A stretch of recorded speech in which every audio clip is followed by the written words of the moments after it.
Bienvenido a este nuestro canal Estudiemos Juntos. Me gustaría presentarte a este personaje. Su nombre es Perseo, y al igual que tú es un estudiante del área de la salud.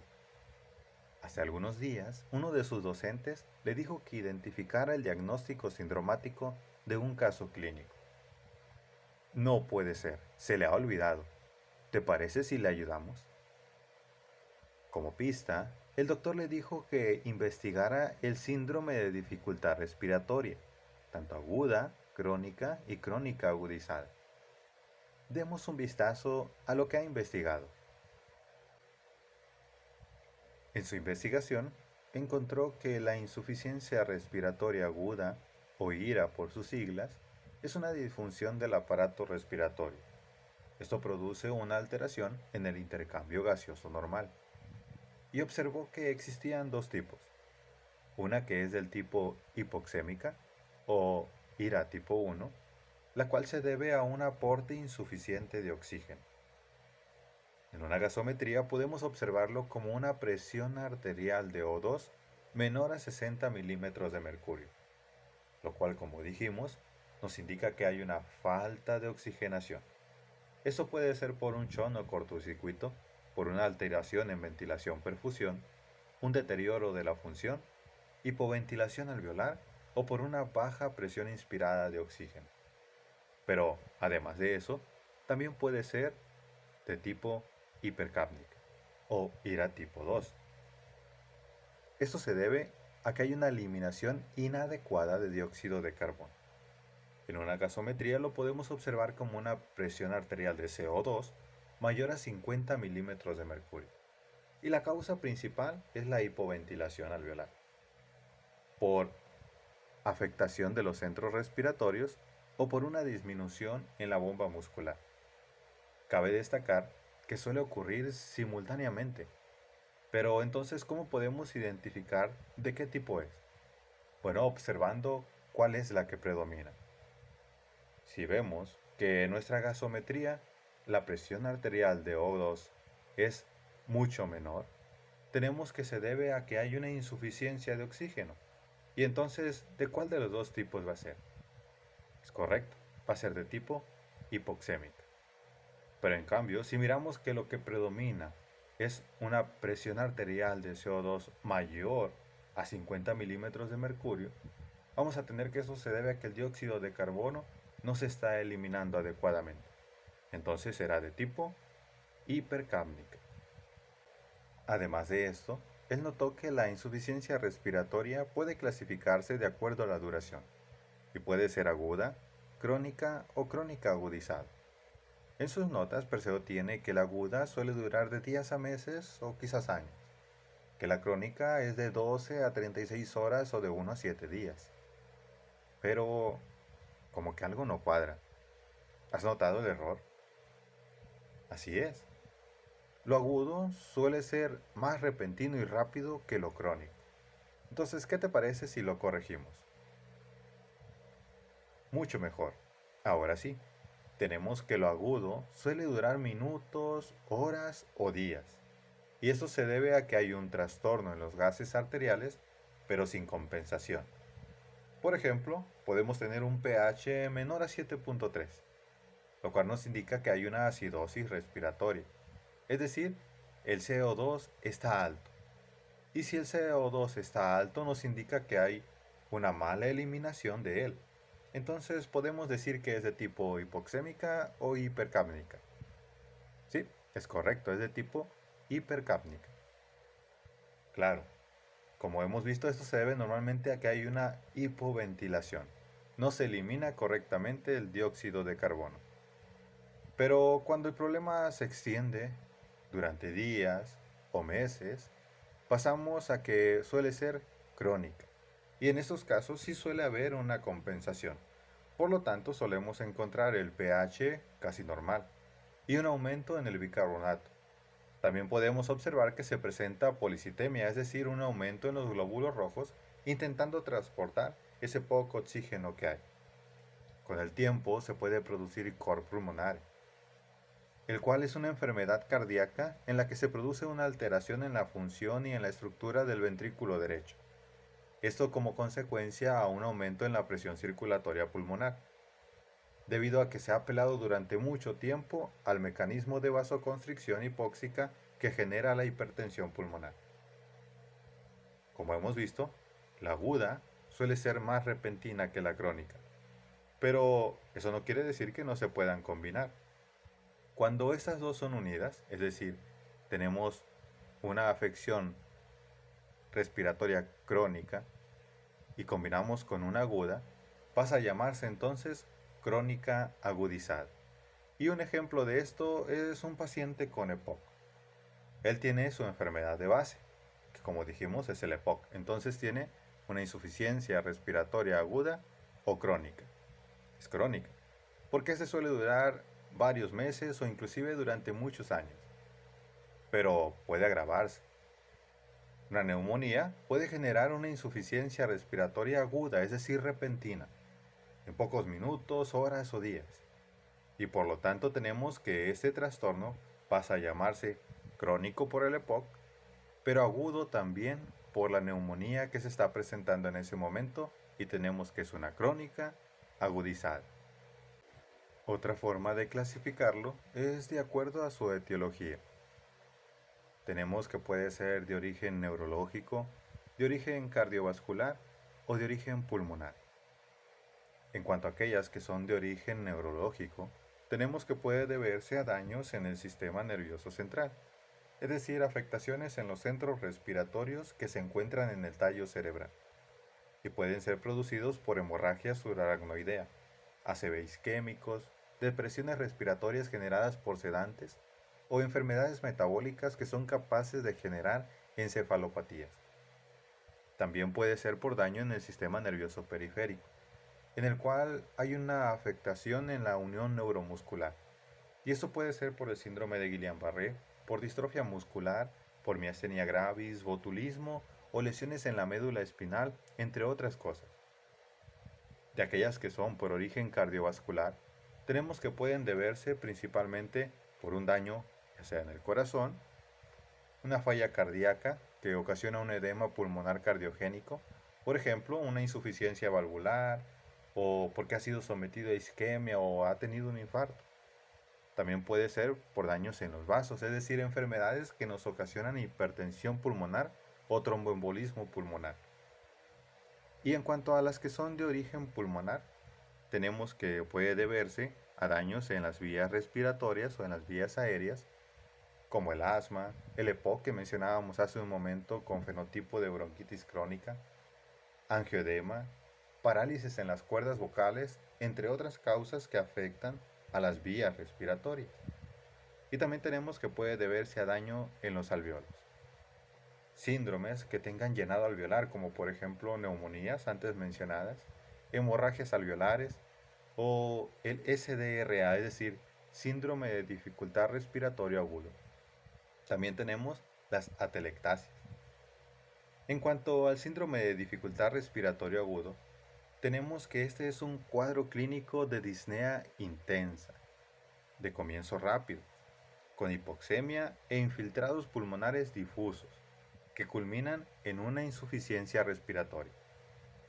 Esto puede ser causado por una lesión difusa en los pulmones, ya sea por trastornos médicos o quirúrgicos, y puede ser directa, es decir, primaria, una patología que afecta directamente a los pulmones, como la neumonía que decíamos hace un momento, el casi ahogamiento, la contusión pulmonar, inhalación de tóxicos o broncoaspiración de contenidos gástricos. También puede ser de origen indirecta o secundaria, por una patología extrapulmonar, como una sepsis, una pancreatitis, quemaduras, traumatismo grave, transfusiones múltiples, sobredosis de fármacos o cortocircuitos postcardiopulmonares.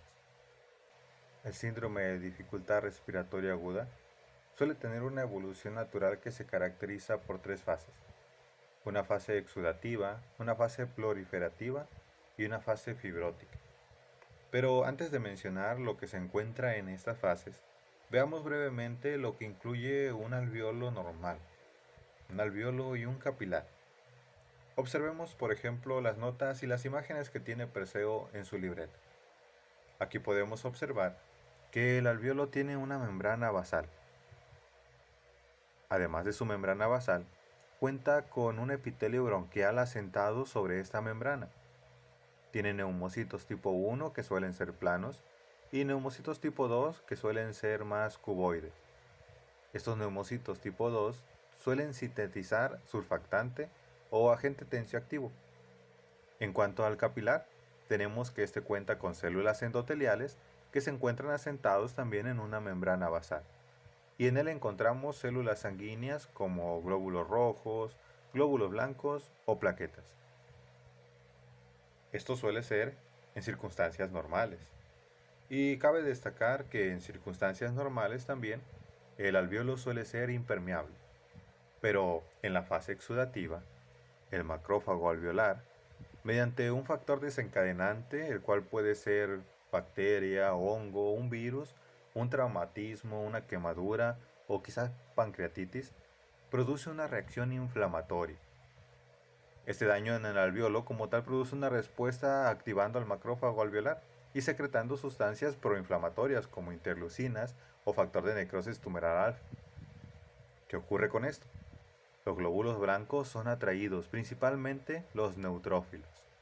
Van hacia la circulación, al intersticio y a los alvéolos. De esta manera, células que no deberían estar ahí llegan. ¿Y qué pasa? Sintetizan una serie de sustancias oxidantes, como por ejemplo proteasas, leucotrienos, entre otros. Estos producen una descamación del epitelio bronquial, causan daño en los neumocitos, que es principalmente mediados por neutrófilos, y inactivan el surfactante. Cuando esto ocurre, se forman membranas hialinas y hay una lesión también en el endotelio vascular. Como resultado, el líquido que suele haber en la sangre, el plasma, pasa del capilar al intersticio y del intersticio al alvéolo. Dijimos hace un momento que normalmente esto es impermeable, pero como está dañado, prácticamente se inunda. A nivel del capilar también se comienzan a formar pequeños microtrombos. Prácticamente se produce un caos pulmonar. El edema afecta principalmente a los alvéolos, que se encuentran en las zonas declives, es decir, en las bases de los pulmones, y se puede producir atelectasia o colapso. Como en esta zona no se puede expandir, hay una reducción en la distensibilidad pulmonar. Como consecuencia se genera un shunt o cortocircuito pulmonar, ya que el alvéolo está ocupado por moco, por ejemplo cuando hay neumonía, por sangre en una hemorragia, puede estar ocupado por pus en un acceso pulmonar o por líquido, como dijimos hace un momento, en distrés respiratorio. ¿Qué ocurre? Al estar lleno de líquido, viene el aire, pero este no es capaz de difundir hacia los capilares. Por lo tanto, hay hipoxemia, aumentando el trabajo respiratorio del paciente y culminando en una disnea, produciendo también como tal hipocapnia. ¿Cuándo ocurre esto? Ocurre dentro de los primeros 7 días de la enfermedad, después de la exposición al factor desencadenante. En estos casos, el paciente presenta manifestaciones clínicas dentro de las 12 a 36 horas de la adhesión inicial, y entre ellas podemos encontrar disnea, podemos encontrar también taquipnea y fatiga de los músculos respiratorios normales. Una vez que esto ocurre, y si el paciente es tratado adecuadamente, se pasa a una fase proliferativa, como mencionábamos, o de reparación. Después del día 7 al 21, la mayoría de los pacientes se recuperan en esta fase. Existe una reorganización de los exudados alveolares, es decir, las células de los alvéolos cambian. Ya no predominan los neutrófilos, ahora lo que se encuentra más en ellas son linfocitos y macrófagos. Comienzan a proliferar los neumocitos tipo 2 y estos vuelven a sintetizar lo que viene siendo el agente tensioactivo o surfactante. Se transforman también en neumocitos tipo 1, reparando lo que podemos observar aquí que es el endotelio alveolar, y así se da poco a poco la recuperación. Los macrófagos producen metaloproteínas, que llevan a una excisión de las quimiosinas y fagocitan precisamente a los neutrófilos. Se expresan unas acoporinas, las cuales permiten la salida del agua desde el alveolo hacia el intersticio. ¿Qué ocurre? Esta agua es drenada por el sistema linfático y puede haber una proliferación transitoria de fibroblastos, como podemos observar aquí. Si todo esto ocurre de manera normal, pues el paciente se recupera. Pero, ¿qué ocurre cuando esto no sucede así? Es decir, que todo esto de la fase recuperatoria o proliferativa no pasa. Bueno, en este caso comienza a persistir los síntomas. ¿Cuáles síntomas? Los que mencionábamos hace un momento. Disnea, taquipnea, hay hipoxemia y también podemos observar que se comienza a progresar a la fase fibrótica. ¿A qué nos referimos con fase fibrótica? Bueno, en este caso ya hay un daño extenso en la membrana basal. La reepitelización que mencionábamos hace un momento es lenta o inadecuada, de tal manera que a la larga lleva a una proliferación extensa de fibroblastos. La acumulación de estos fibroblastos en la matriz extracelular genera fibrosis en el alveolo intersticial. Esa proliferación genera también una obliteración de los microcapilares, llevando a una hipertensión pulmonar. En esta fase, el edema alveolar intersticial que existía en las fases anteriores solamente de manera transitoria, ahora es mucho más extensa. Hay una alteración importante en la arquitectura acinar y se forman grandes ampollas enfitematosas.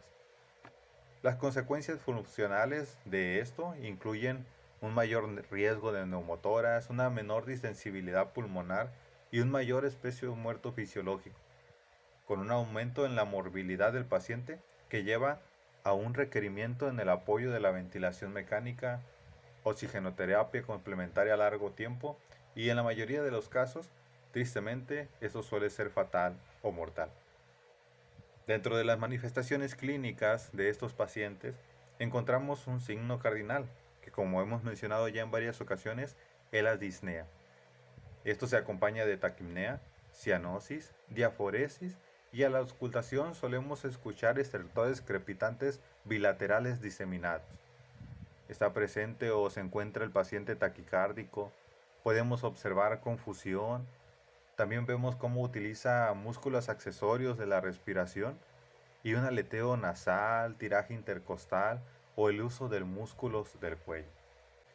Teniendo presente ya lo que ha investigado Perseo, ¿qué te parece si ahora sí lo ayudamos con el caso clínico que tenía de tarea? Su caso clínico era un paciente llamado Ricardo. Este hombre de 50 años tenía antecedentes de tabaquismo importantes, 60 paquetes por año, y fue diagnosticado previamente con enfermedad pulmonar obstructiva crónica o EPOC desde hace 10 años. En esta ocasión, viene a urgencia refiriendo un aumento progresivo de su dificultad para respirar, es decir, disnea. Esto en los últimos 3 días. Refiere que su disnea basal habitual, que le permitía caminar distancias cortas en llano, ha empeorado significativamente, limitándolo ahora a realizar esfuerzos mínimos dentro de casa. También presenta un aumento en la tos y en la producción de sput, que ha cambiado de coloración clara a amarillenta verdosa. Niega fiebre o dolor torácico. En cuanto a los antecedentes, tenemos que Ricardo sigue el tratamiento habitual con broncodilatadores inhalados de larga duración. Ha tenido 2 ingresos hospitalarios previos por exacerbación de su EPOC en el último año, ambos precipitados por una infección respiratoria. En su domicilio él utiliza oxígeno suplementario de 1 a 2 litros por minuto de forma ocasional para realizar sus actividades. En la exploración física se alcanza a observar que cuando está sentado en la camilla, inclinado hacia adelante, es decir, en posición trípode, con respiración rápida y superficial, una taquipnea de 28 respiraciones por minuto, también vemos que presenta aleteo nasal, uso de musculatura accesoria para respirar y que la saturación de oxígeno en su domicilio puede ser del 88%. A la auscultación pulmonar se alcanza a apreciar sibilancias difusas en ambos campos pulmonares, crepitantes finos en las bases y una marcada disminución del murmullo vesicular generalizado. La auscultación cardíaca es rítmica sin soplos habituales. No presenta edemas en miembros inferiores significativos. De acuerdo a esto que acabamos de ver, ¿cuál es el diagnóstico sindromático de este paciente? Bueno, tal como dijimos, realmente se debe a una dificultad respiratoria. Pero, ¿de qué tipo es? ¿Recuerdas la tabla que mirábamos hace un momento de cuando se explicaba? De acuerdo a la duración, dijimos que tiene 3 días. Entonces, si tiene 3 días, se referirá a una insuficiencia respiratoria aguda, crónica o crónica agudizada. Bueno, de acuerdo a esto diríamos que es aguda, porque tiene 3 días. Pero previo a ello, ¿qué tenía? Mirábamos que contaba con EPOC, es decir, ya tenía una insuficiencia respiratoria crónica. Pero si ahora se le ha agudizado, podemos entender que si son ambas juntas, es por lo tanto crónico agudizado. Entonces, en este caso, don Ricardo tiene una insuficiencia respiratoria o un síndrome de dificultad respiratoria crónico agudizado. ¿Por qué podemos llegar a esta conclusión? Bueno, como hemos visto, él es compatible con una agudización de su enfermedad pulmonar obstructiva crónica, lo cual significa que sobre esa condición respiratoria que tenía como base, el EPOC, se ha añadido un empeoramiento agudo de sus síntomas. ¿A qué se debió? Bueno, tal como mirábamos hace un momento, en el cuadro clínico se mencionaba que don Ricardo en esta ocasión contaba con un esputo ahora un poquito amarillento. Entonces eso se debió de ver debido a una infección respiratoria, probablemente. Por lo tanto, podemos llegar a la conclusión del caso clínico de manera sindromática que es una agudización representando un síndrome de dificultad respiratoria crónica agudizada. ¿Crees tú que estamos de acuerdo con eso? ¿Verdad que sí? Sin lugar a dudas, Perseo se siente muy contento de que lo hayas ayudado y haya podido realizar él su tarea. Claro, si tienes algo en cual ayudarlo aún más, no dudes en compartirlo con él. Sin lugar a dudas, así todos podrán aprender.